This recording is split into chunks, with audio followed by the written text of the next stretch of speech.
the Relationship Roundtable. Because relationships matter.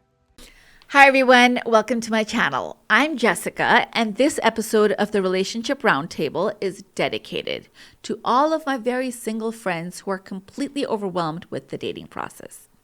You'll need a pen and a notebook, or maybe you can do what I do and write down everything somewhere on your phone. Today we're going to prepare a very holistic checklist of all the qualities you want in your ideal partner. Have you ever gone grocery shopping completely hungry and on an empty stomach without a grocery shopping list? If you have, you know that when you go starving to the grocery store to buy food, you end up buying so much unnecessary food. You're completely overwhelmed by every snack that you pass in the snack aisle, and you end up buying a lot of junk food or food that goes to waste. Just a simple waste. Dating in today's world can be extremely daunting and overwhelming, just like that junk food aisle when you're hungry. I don't care if you're being set up by friends and meeting people organically, or the most chaotic and daunting task of all, online dating. Selecting a partner in today's world is hard, and you have too many options on one hand, but on the other hand, none of these options are really what you want. Nobody thinks dating is easy. I mean, there's a reason that dating is a multi-billion-dollar industry in today's world. Not to mention that you will be going into your dating with your own baggage. If you've been burnt from a previous relationship, then you tend to look for the exact opposite partner of what you had previously. Let's say you broke up with your partner because he or she was a complete workaholic and didn't understand or appreciate the relationship. Then you will tend to look for a partner who doesn't have any drive, who doesn't really want to be able to accomplish everything, and they'll have all the time and sweet words to be able to share with you. And that all sounds great until the rose-colored glasses come off, and that's suddenly not what you want anymore. And you might even realize it once it's too late sometimes. That doesn't last for long. Reality will set in at a certain point. If you're completely new to dating, that's a baggage as well, right? You don't know enough to know what qualities you really want and what qualities you don't want in a potential partner. There are aspects to this that you haven't even thought of right now. Efficient dating requires a level of self-awareness that most of us just don't have. So today, we're going to prepare a checklist based on your values. What this exercise does is it creates a checklist of the values that are most important to you at this time in your life. And you can always tweak these values and qualities on your list as you go through your life, right? They're not set in stone. The list will change and develop various intricacies as you live and learn. I really recommend going through this exercise before you even begin to date. I wish I had this tool of creating this checklist before I even had my first boyfriend when I was 16 years old. So let's begin. As humans, both men and women, we make decisions from three separate intentions. First, we make decisions from our heads. Those are logical decisions in your partner selection process. When you make decisions based on your head, it's really thinking practically, right? And you make decisions purely from a logical standpoint. I would say that a lot of arranged marriages are set up from a logical standpoint. You're looking at the basics like lifestyle. You're looking at match in family background. You're looking at age, children from previous relationships, geography, income levels, career potential, and really what you see is what you get when you are looking at things from a logical standpoint at first. Once you start communicating with the potential mate, then you're analyzing one layer deeper than that, which is you're analyzing their intellectual capabilities. Do they have a good head on their shoulders or not? What's their communication style like? Do they prefer to text or do they prefer to call? Does it align with my communication style? What is their relationship with money like? Are they a frivolous spender or are they very stingy and just saving and nickeling and diming every little thing? Are they rude when they communicate something that they don't appreciate? Or are they even tempered? What do they want for their future, and does it align with your wants? Do you both want children? This is such a basic question that I know so many people who date for 3 or 4 years and then discover that one of them doesn't want children and the other one really wants children. And you've invested 3 years into the relationship and it's too late. So these are early conversations you really should be having. Even topics around finances, you should be discussing that. Are you both more about saving and investing your wealth or carefree, adventurous travelers? You need to be on the same page. There are no right or wrong answers here, but you will need to know your values first so that you can eliminate all the noise and focus to be able to spot out your potential person. You're looking for a needle in a haystack. Let me give you an example. I think a very famous relationship that all of us know about that was built purely on practicality was the relationship between Prince Charles and Princess Diana. They were perfect on paper. He was a prince. She was so beautiful. What could go wrong there?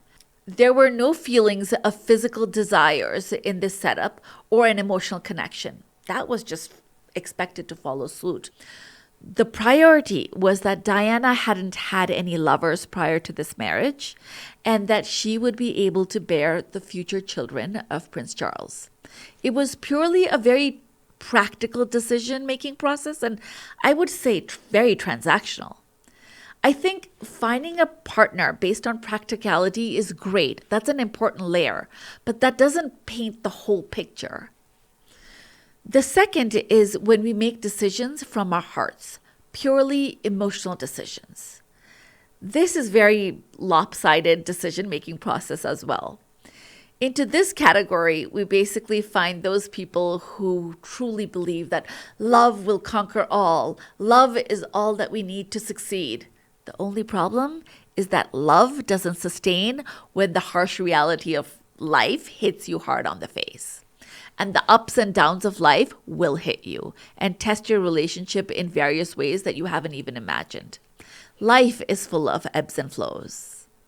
An extreme example of only a heart-based decision-making process to select your partner would be a person who falls in love and overlooks every and all scope of reality. Like, you don't care if they've been fired from 4 jobs in the last 3 months, back to back, because of their anger issues, and they have no potential income in the foreseeable future. You love this person, and that's all that matters for you. The way they make you feel with words or with looks, whatever you're falling for, that is all that matters, and you truly believe that love is enough to live happily ever after. Reality check. Life is not that simple. The love that you have needs to turn into the practicality of commitment. And commitment is ultimately a logical decision. When you are in love, your body releases hormones, which has a very drug-like effect on your body. Scientists did research on people in love and scanned their brains. When you are in love, the logical decision-making process part of your brain essentially shuts down and you're flooded with hormones like dopamine and oxytocin. They make you feel amazing. That feeling of you dancing around the trees and everything looks beautiful and the sun is shining. Those are all hormones that your body is producing. These hormones, which affect the brain's reward pathways, level out over time. The love hormones that your body produces levels out anywhere from 6 months to 18 months of being with this person. And then the rose-colored glasses come off and you realize this is what you're stuck with. Sometimes you see some people who are constantly switching around partners every year or so. They're just chasing that high, that dopamine and oxytocin high that a new relationship gives you. Reality is that at a certain point, all of that goes away and you choose to commit to one another, for better or for worse. The high and that rush of a new relationship might be temporary. However, the way this person makes you feel is permanent. Are they kind and respectful? Those are the things that you need to think about when you think about how you feel in a long-term relationship. Are they considerate of your needs and feelings? Do they make you feel safe? Are you artistically inclined? And you want to make sure that they are artistically inclined according to your taste as well, right? Because you want to feel like you're in alignment with the beauty that you see. Do your love languages align? Can he or she make you laugh? How important is consistency and connection for you? Do they make you feel better when you've had a hard day? Or are they beating you down with a stick and making you feel worse? Those are the feelings that you really should consider when you're thinking about a long-term relationship and just being able to sustain a relationship for the long haul. These are not just hormones, but values you choose to bring into your life through your partner. These feelings are what you will live with until the course of your relationship. These feelings are what will shape your life on the daily. Maya Angelou has one of my favorite quotes. People will forget what you said, people will forget what you did, but people will never forget how you made them feel. How do you want to feel in your next relationship? Create a list of all of those qualities and feelings and make a list of how you'd like to feel from your next relationship before you even begin to date. It will help you spot all the red flags from far away, and you will avoid the wrong person from miles and miles away. And the third is when we make decisions based on our sexual organs or attraction. And that is, as we all know it, lust. It sounds pretty frivolous, doesn't it? Especially when compared to the first two reasons of selecting a partner. It doesn't seem all that important. All that you see is how hot they are, and that's enough. Nothing else matters.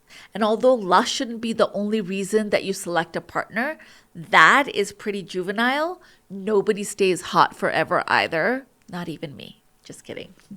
However, evaluating the relationship for sexual compatibility is also very important. I mean, as somebody who was in a sexless relationship for 10 years, I can tell you firsthand that that is so critical in terms of building a holistic relationship. When it comes to sexual compatibility, I know there's different beliefs that you shouldn't explore yourself sexually before getting married.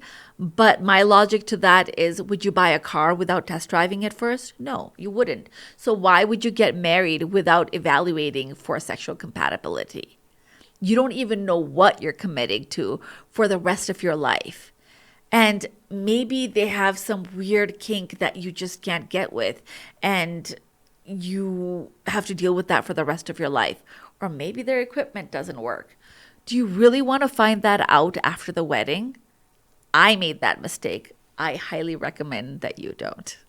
Don't just listen to me, it's science. There is scientific evidence to suggest that human bodies produce different pheromones, and we have a natural smell on the basis of those pheromones.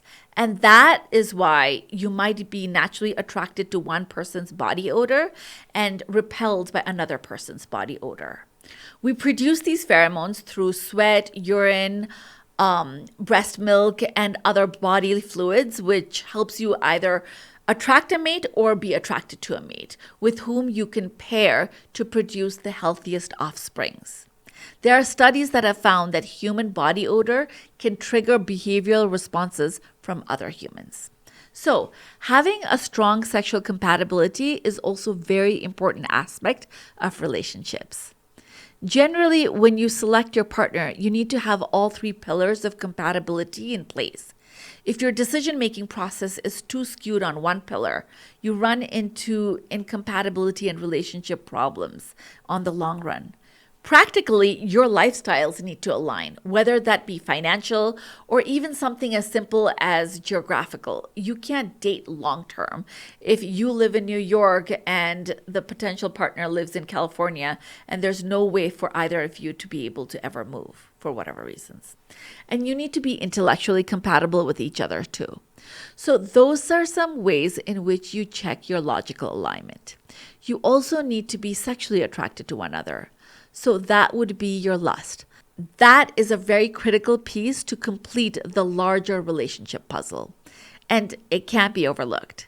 But I will add that what each person is attracted to might differ a little bit. Like, for example, me, I'm not attracted to physical appearances as much, but what I really need is intellectual conversations. That intellectual stimulation is really important for me in the process of selecting a partner.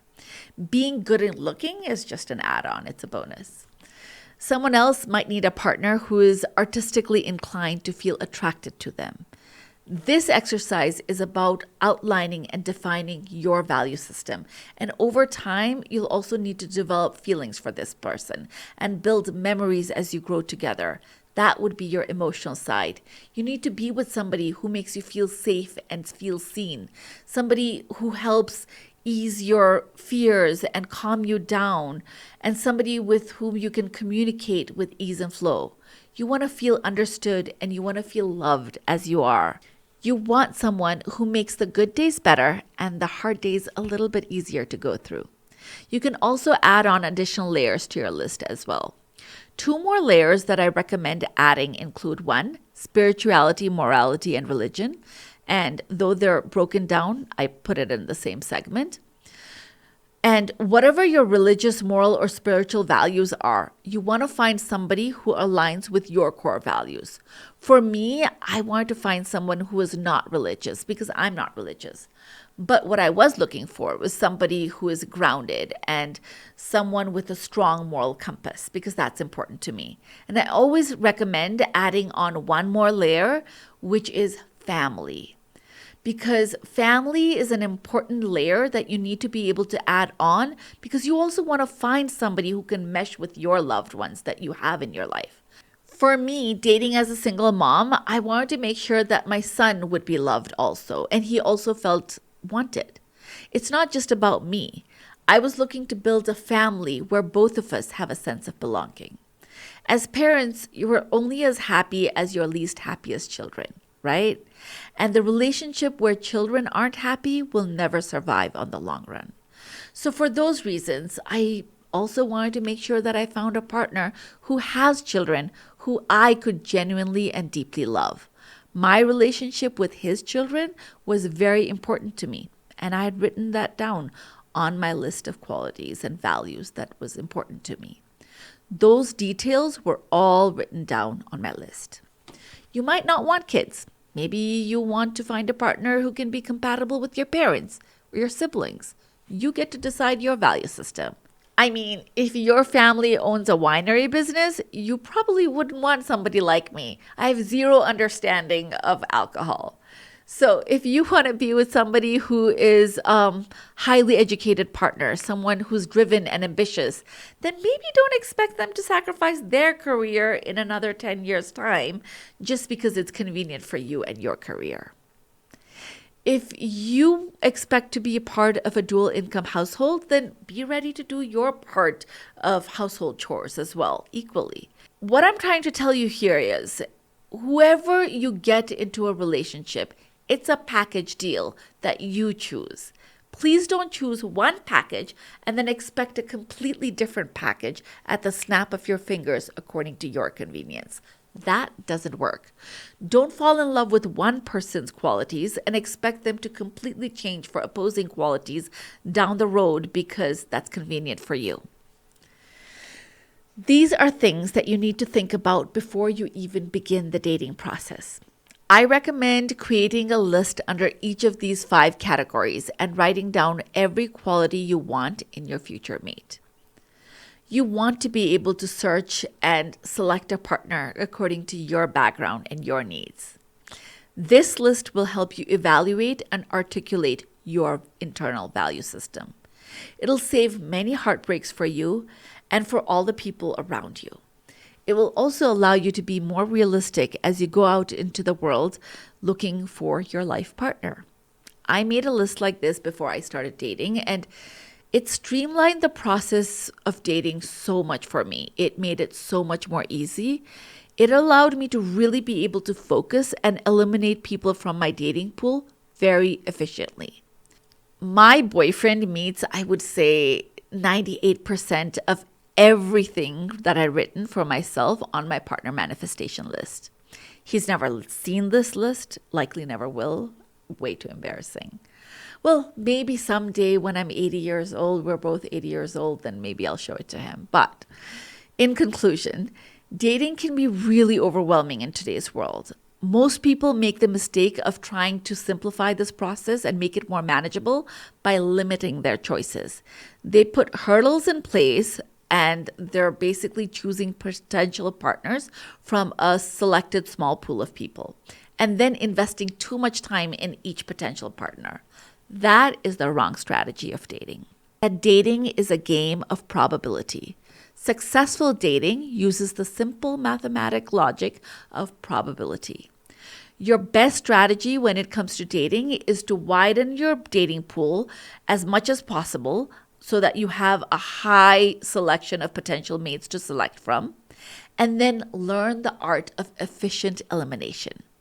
You cannot eliminate efficiently without having a checklist like this in hand and without being consciously aware of what your needs are and what your values are. You have one life to live. Don't settle for a mediocre relationship. But also be realistic with your expectations. And now let's talk about that. So to create realistic expectations for yourself, I'd like for you to sit down and make a second list focusing on yourself this time around. Make 3 separate columns in this list. This will be a very honest list about you and yourself. Where in the first column, you'll basically write down all of the strengths that you bring to the relationship. In the second column, you write down where you could work on yourself to become a better partner at this point in time. And the third column, you can write about the things that are out of your control, which make you less desirable on the dating market. And yes, I say less desirable on the dating market because there are qualities that people want. For example, let's say you're not very tall, especially for men, because most women do want to date a guy that's at least 5'10" or taller. You could have a history of drug abuse or depression, and there's nothing you can do about that. I understand that, but you also have to be honest that that's not for everybody and not everybody can handle that. After that, I recommend that you run this list by a few close family and friends, people who you trust, and get their feedback too. Know who you want and understand what you bring to the table before you even begin to date. Date with a sense of clarity. With that, I think we're end of this episode. Have fun crafting your list. Subscribe for more content like this. And you can always email me at jessica@therelationshiproundtable.com. Bye.